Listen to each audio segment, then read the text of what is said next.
इस देश में जितने भी इस्लाम मुस्लिम और जितने भी ईसाई रहते हैं वो कन्वर्टेड हैं। उनके सब दादा परदादा जो है हिंदू ही थे, तो उनका ही कार्य हम कर रहे हैं, तो उनको आना चाहिए। आ जाए तो नोट, आओ तो वेलकम, ना आओ तो भीड़ कम।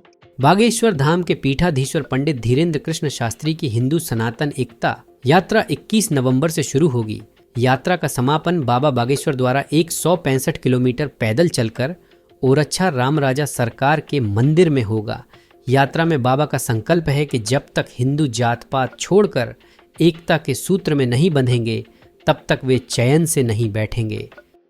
जात पात को मिटाने के लिए, भेदभाव को दूर करने के लिए भारत का सबसे बड़ा कैंसर का जहर है जात पात। उस रोग से भारत को मुक्त करने के लिए हमने ठाना है। हमारा मिशन है, हमारा संकल्प है, हमारा विजन है।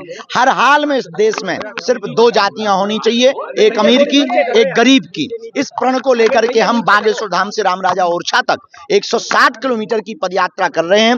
अब तो करो या मरो की बारी है, क्योंकि भारत पर संकट भारी है। हम भारत के लोगों को, हिंदुओं को बांग्लादेश जैसा जलता हुआ, बिखरता हुआ नहीं देख सकते, इसलिए हम हिंदुओं को एक करने निकल रहे हैं। वो संकल्प जब तक पूर्ण नहीं होता तब तक केवल पदयात्राओं में हम फूल माला नहीं पहनेंगे।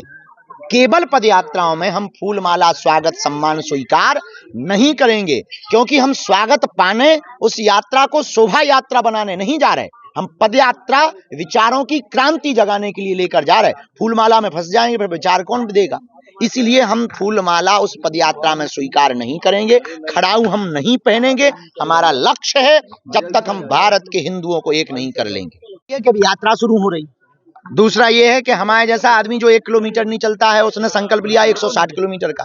तीसरा सबसे बड़ा विशेष ये है, परम पूज्य जगत गुरु श्री हमारे गुरुदेव भगवान पद्म विभूषण रामानंदाचार्य पूज्य श्री रामभद्राचार्य जी गुरुदेव भगवान उस पदयात्रा में भगवान ध्वज दिखाने के लिए प्रथम दिन आ रहे हैं। अगर उनको लगता है कि हम कार्य बहुत अच्छा कर रहे हो, इस देश की भागीदारी में उनको भूमिका निभानी चाहिए, तो देश तो उनका भी है। और इस देश में जितने भी इस्लाम मुस्लिम और जितने भी ईसाई रहते हैं वो कन्वर्टेड हैं। उनके सब दादा परदादा जो है हिंदू ही थे, तो उनका ही कार्य हम कर रहे हैं, तो उनको आना चाहिए। आ जाए तो नोट, आओ तो वेलकम, ना आओ तो भीड़ कम। पीले चावल दिए जाएंगे ना? पीले चावल हम तो नहीं बांट रहे हैं, आप बांटे आओ।